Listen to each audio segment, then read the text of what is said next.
check it out. This aloe right here, it's outgrown its pot. I need to save it. It's starting to grow babies down in there. So I want to up pot it really quick, and we're going to use the same up potting methods we always use. We found a larger pot that's going to work for it. This fits within that larger pot, yeah. So I estimate I'm going to need about 3 inches of soil on the bottom. So we'll put this down, give it a little spin, hopefully it won't fall over. Go into our compost.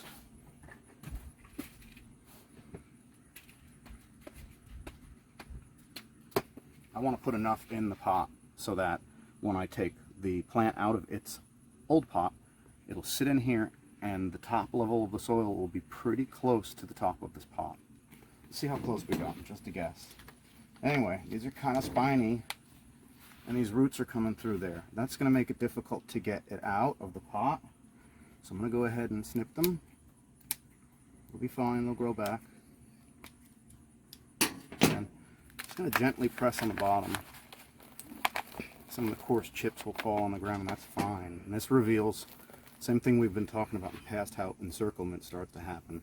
I'm going to free some of this up as well.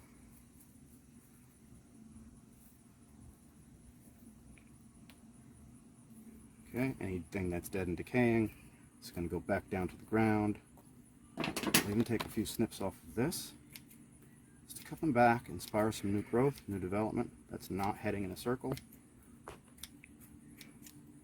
Anything that might be nasty or look like it's decaying, we're going to go ahead and cut that out.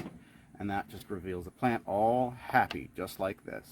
So now we want to put it into this pot, and we're going to check it.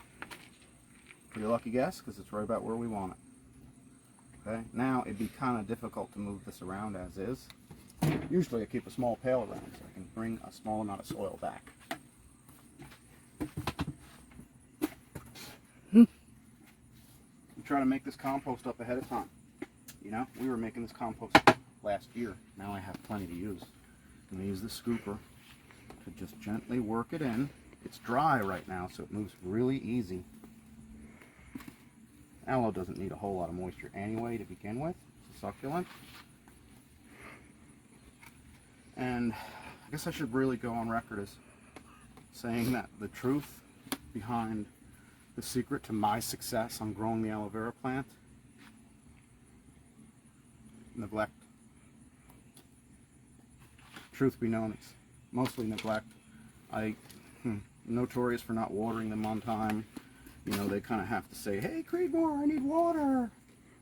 I'm notorious for covering them with chips, and it's like, what in the world? Now there's wood chips in there, and I really need to float that stuff out with some water. But despite my own personal shortcomings, when it comes to caring for my plants, in particular this beautiful plant, and I do love some aloe vera, the plants do really well. You know, as long as you don't beat them up or subject them to too great a wind speed that they're not used to, as long as the roots don't get too disheveled or broken apart in the pot. Okay, so outside of me not usually remembering to water these things, they probably take a lot of their sustenance from the environment around them. I do usually grow them where there is some moisture, but I had them in my workshop where there's no moisture and they still seem to do well there. The gentleman that started me off on this sort of aloe journey, he used to keep them in his workshop, but he never watered them. So, you know, with that, I figured, hey, if he can be successful without even watering this plant, I can do it too. Folks, don't be afraid to give it a try. It does help, in my opinion, to put a few wood chips on top.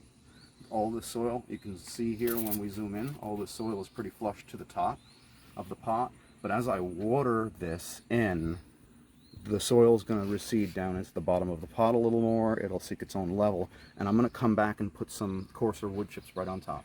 And that's all there is to it, folks. What ends up happening is it holds and banks enough moisture so I don't really have to water them. And it's kind of surprising how long they'll go before they start to show signs of moisture deficiency. Peace, God bless.